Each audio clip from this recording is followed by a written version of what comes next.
La méditation de ce 25 février est intitulée « La dernière campagne de Satan ». Petits enfants, c'est la dernière heure, et comme vous avez appris qu'un antéchrist vient, il y a maintenant plusieurs antéchrists. Par là, nous connaissons que c'est la dernière heure. 1 Jean 2, 18. L'ennemi prépare sa dernière campagne contre l'Église.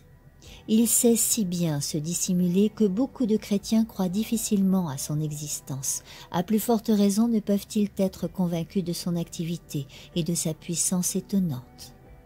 L'homme captif de Satan est naturellement porté à suivre ses suggestions et à faire ses volontés.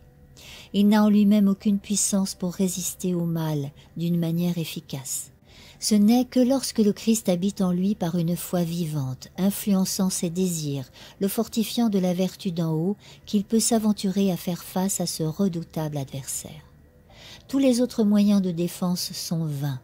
C'est par le Christ seul que la puissance de Satan peut être limitée. C'est une vérité importante que tous les chrétiens devraient comprendre. Satan est actif à tout instant. Il va et vient sur toute la terre, cherchant qui il pourra dévorer.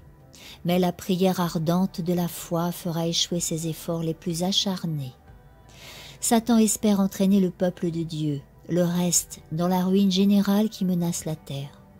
Il fera des efforts déterminés et décisifs pour l'abattre à mesure qu'approche le retour du Christ. Des hommes et des femmes se lèveront, prétendant avoir de nouvelles lumières ou une révélation spéciale dont la tendance est d'ébranler la foi véritable dans les anciennes bornes. Leurs doctrines ne supporteront pas l'épreuve de la parole de Dieu et pourtant des âmes seront séduites. De faux rapports circuleront et certains seront pris au piège. Ils croiront ces rumeurs, les répéteront et ainsi se formera un lien qui les unira à l'archange séducteur. Certains hommes n'ont pas un caractère ferme. Ils sont comme une boule de mastic que l'on peut modeler n'importe comment. Nous devons vaincre cette faiblesse. L'indécision est inefficace. Dans l'authentique caractère chrétien, nous trouvons une telle fermeté qu'il ne se laisse pas modeler ou subjuguer par les circonstances adverses. Les hommes doivent avoir un moral solide, une intégrité qui ne se laisse pas aduler, ni suborner, ni effrayer.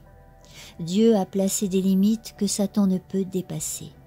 Notre plus sainte foi est cette barrière, et si nous nous développons dans la foi, nous serons en sécurité sous la garde du Très-Haut.